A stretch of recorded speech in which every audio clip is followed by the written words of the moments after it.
Storms also having a big impact up in the Sierra, which is one of the biggest concerns for our region tonight. Right now, parts of I-80 are closed because of that heavy snowfall. You're looking at the roads there on the left-hand side. Fox 40's Dennis Shanahan is live in Soda Springs with a closer look at the conditions in the Sierra. Hi, Dennis. Well, Eric, you can see it all around me right now. We've been focused, and rightly so, over the last several days about the storm damage and the flood concerns in the valley and the foothills. But all the while, this is pretty much what they've been dealing with every day up here in the Sierra. Periods of heavy snowfall, and you can see how it is piling up. It is both a blessing and somewhat of a curse at times. The Donner Summit area has already received 7 feet of snow in this young month of January. Cars driving down Donner Pass Road are dwarfed by the walls of snow on either side. Packed powder is piled up to the second stories of homes in Soda Springs. People who don't keep up with the shoveling will find their cabins almost buried. Locals we spoke with are not complaining about it. I mean, it's been good. We haven't had a good winter like this for a long time. So I think we need the water, and no complaints on my end. It's a little more shoveling than we're used to, but I'm not mad at it. Enjoying the wonderful Sierra snow. The drivers need to take it easy out there, be courteous, be cautious. There weren't many drivers on the mountain on this night. Caltrans and the California Highway Patrol decided it wasn't safe to allow traffic over the summit. They shut down Interstate 80 between Colfax and the Nevada state line.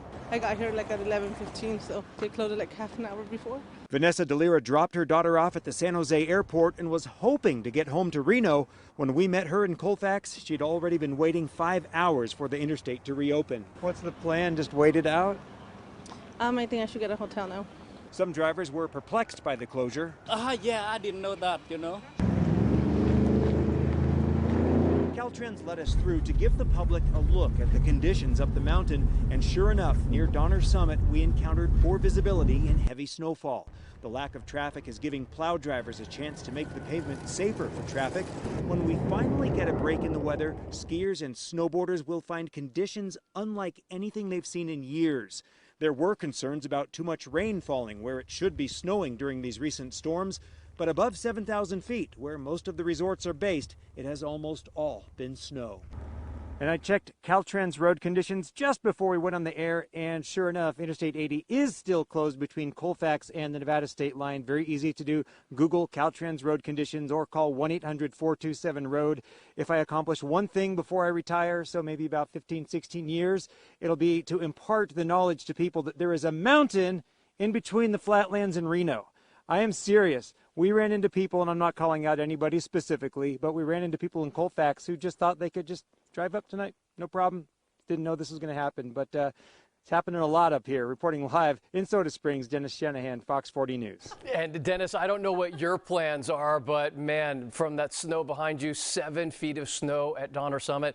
I hope that you and your photographer are able to get down that mountain and safe home tonight. Well, the good news about no cars on the road tonight because of the closure is that Caltrans is catching up and getting a lot of that plowing done. So the road should be in good shape when they do reopen. Good news. Safe ride home, Dennis. Thank you.